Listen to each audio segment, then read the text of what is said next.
Simulizi ya safari ya mwanasheria mkuu wa serikali Hamza Saidi Johari. Katika miaka ya nyuma, kabla jina lake kuanza kuzungumzwa kwenye majukwaa ya kitaifa, kijana mmoja kutoka Tanzania aliamua kusafiri mbali kutafuta elimu na maarifa ambayo yangebadili maisha yake na baadaye kuibadilisha nchi yake pia. Huyo kijana alikuwa Hamza Saidi Johari. Safari yake ya elimu ilimfikisha hadi Kiev nchini Ukraine, ambako alijitosa katika taaluma ya sheria kwa ari na moyo wa kujifunza.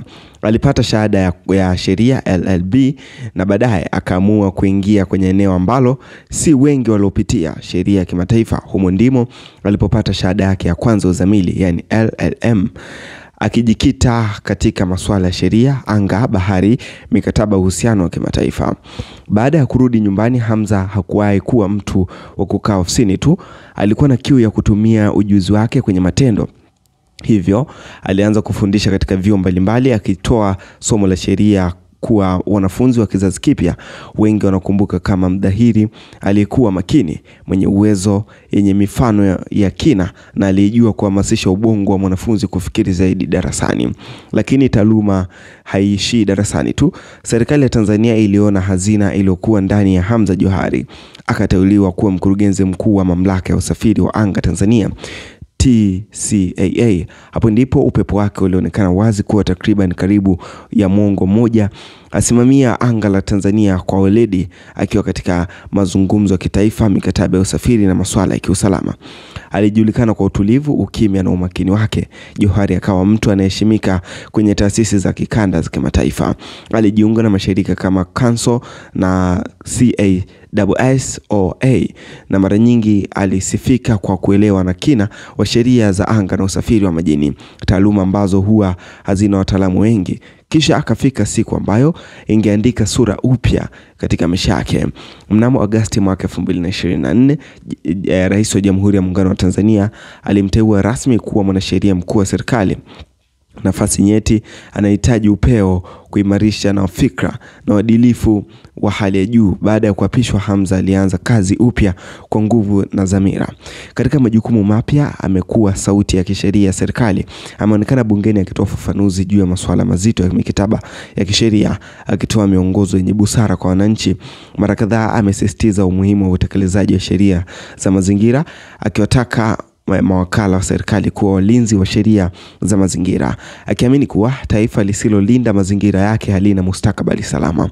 Uzoefu wake katika sheria za kimataifa, ulisafiri anga, bahari na mikataba, umefanya kuwa mmoja wa washauri muhimu sana katika mazungumzo chini ya washirika wake. Serikali imekuwa ikimtegemea katika miradi mikubwa ya kimaendeleo katika mkataba wa kimataifa na marekebisho ya kisheria.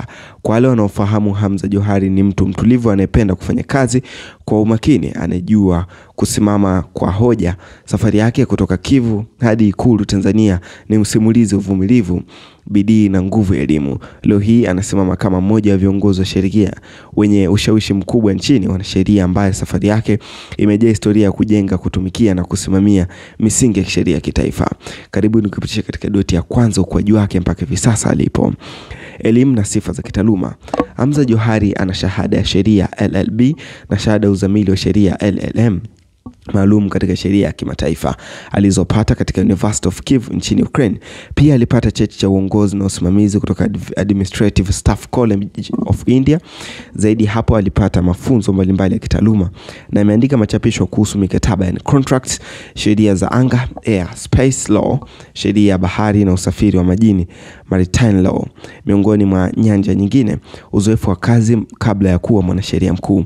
Kabla ya uteuzi wake wa mwanasheria mkuu wa serikali, Hamza Johari alihudumu katika mkurugenzi mkuu wa Tanzania Civil Aviation Authority TCAA kwa takriban miaka 9, akiwa na wajibu wa kutekeleza sheria ya usafiri wa anga Tanzania. Amekuwa pia mdahiri, yani visiting lecture, katika vyuo kadhaa ikiwemo University of Dar es Salaam, Mzumbe University na University of Alexandria huko Misri, akifundisha masomo kama sheria ya bahari, law of sea, sheria za usafiri, land air sea carriage na sheria ya anga, mawimbi anga.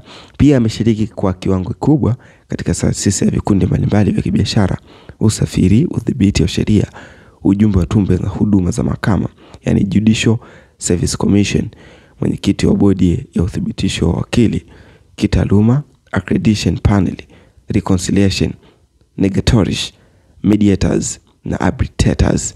Mwenyekiti wa government yani legal team na mwanachama wa taasisi za kitaifa na kanda kama vile International Civil Air Navigation Service Organization Council, East African Community Civil Aviation Safety and Security Agency yani CASSOA. Uteuzi wa majukumu kama mwanasheria mkuu. Hamza Johari aliteuliwa kuwa na rais kuwa mwanasheria mkuu wa serikali Agosti 15, ambapo aliapishwa rasmi mbele ya bunge la Jamhuri ya Muungano wa Tanzania 27 Agosti mwaka 2025. Alianza rasmi majukumu yake tarehe Novemba mwaka 2025. Baada ya uteuzi mpya akathibitisha kuwa rais kama mwanasheria mkuu anayehusika kutoa ushauri wa kisheria kwa serikali, kutoa mwongozo wa kushiriki na mipango ya kitaifa, kutoa maelekezo mbele ya wabunge kuhusiana na masuala ya kisheria, sehemu ya sheria nchi huo. Mfano, Oktoba 2028 mwaka 2025. Oktoba 28 mwaka 2025, Kumrazi alidai kuwa uchaguzi mkuu ni halali, akuamini sheria na taratibu zimezingatiwa. Hii ndio historia ya Johari ambaye ni mwanasheria mkuu wa serikali. Unazungumzaje kuhusiana na historia hii? Shika komenti yako hapo chini. Hii ni Usiku TV.